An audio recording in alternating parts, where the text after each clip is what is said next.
Today I want to react to the Week 5 AP Top 25 poll, and all that's coming up after the bumper. Don't be cornering me. Hold up. Time. You gotta help me with that corner shit. What's up, kinfolk? It's RJ Young. I am not on a step mill. Consider hitting the like and subscribe button because I upload a video every single day. It's always college football related, sports related. We have a good time. Today I want to react and analyze the Week 5 AP Top 25 rankings after what was another bloodletting week, particularly for the Crimson and Cream. I'm going to do this in real time as this poll just went up, and I'm talking to you as it's going up, so let's get into it. Clemson at number 1, 3-0. They get a good win against Virginia. They feel like a juggernaut. They have felt like a juggernaut from jump. Could be against number 2 Alabama in the national championship game. Alabama ran roughshod over Texas A&M. Mac Jones looked good. Jalen Waddle looked better. I don't know what you expect out of Jimbo Fisher and Texas A&M, but I didn't expect them to beat Alabama. When Alabama and Georgia play each other, I'm going to be here for it because Stetson Bennett, Mac Jones feel like two peas in a pod in that you could probably swap them on either one of these teams and get the same results. It's going to be interesting to see Nick Saban go against his, best assistant ever in a few weeks. Or like next week. Goodness me.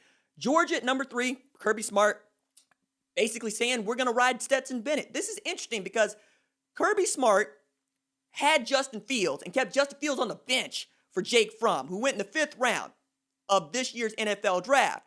Justin Fields transferred to Ohio State and is a Heisman contender this year. In a different year last year, he's a Heisman winner, right? He is the best quarterback on what I think is the best team in college football in the Ohio State Buckeyes. And yet, if you look at the 2018 247 Sports Composite rankings, you see Trevor Lawrence, the number 1 quarterback in the country, Justin Fields, the number 2 quarterback in the country, and number 3, JT Daniels, who transferred from USC to Georgia with the expectation that he was going to play. He's been cleared to play. They still went with Stetson Bennett against Auburn, and they demolished Auburn. See how JT Daniels continues to put up with this, or whether or not he gets an opportunity to show what he's got. And number 4, Florida. Great win against South Carolina. Florida Kyle out there doing the doggone thing. Number 5, Notre Dame. I don't think this sticks. I think this is a very soft 5. I don't think that Ian Book is that good, even as Kyron Williams is. We'll see what they can do against an offense that actually gives them a little bit of trouble. At number 6, Ohio State.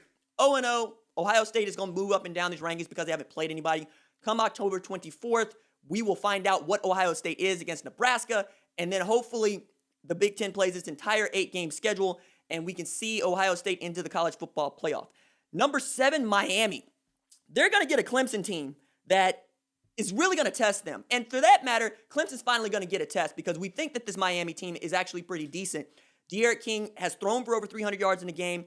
Rhett Lashley's offense has also rushed for 300 yards in a game. I'm really excited to see them go against Brent Venables and that defense. North Carolina at number 8. Barely beat Boston College. North Carolina's looking like a soft top 10 team. And when the Big Ten starts playing, the Pac-12 starts playing, they might be in the top 25. They might not. But they are still undefeated and they're still gelling. So there's something to be there. I mean, we'll see what happens with like Daz Newsome and whatnot. But like Sam Howell, he's going to have to carry them.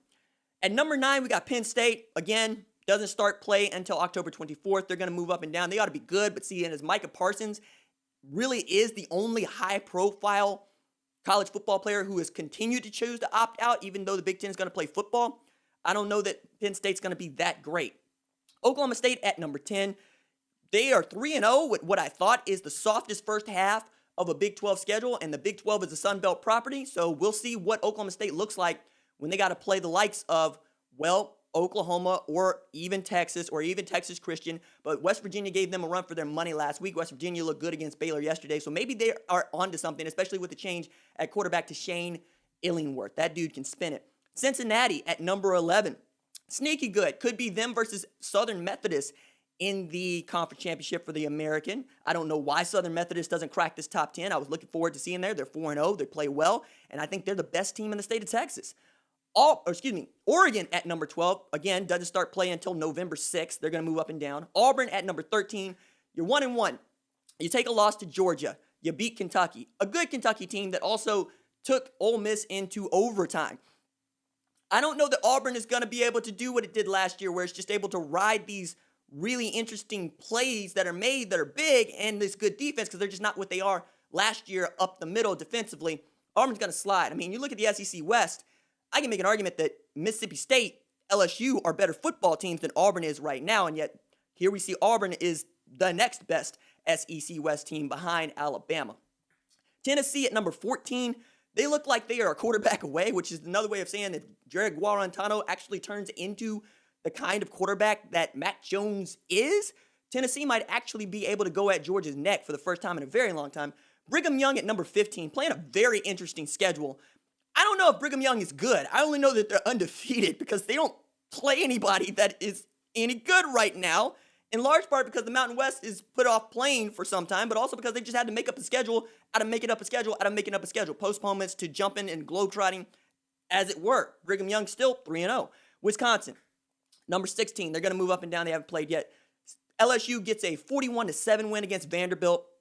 Miles Brennan is being Miles Brennan, but it's Vanderbilt. You're supposed to beat Vanderbilt. They don't actually start playing until they got to beat Alabama, as far as I'm concerned. SMU at number 18, 4-0. I think this is the best team in the American and probably the best team outside of the ACC and the SEC that is playing football today. I mean that. Virginia Tech, 2-0 at number 19. Justin Fuente is just kind of there. Khalil Herbert goes for over 200 yards rushing yesterday. Michigan at number 20.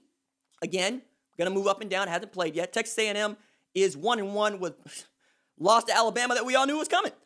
Texas stays in here at number 22. They were number 9. They were undefeated. They take a bad L to Texas Christian at home. They get Oklahoma in the Red River rivalry this weekend.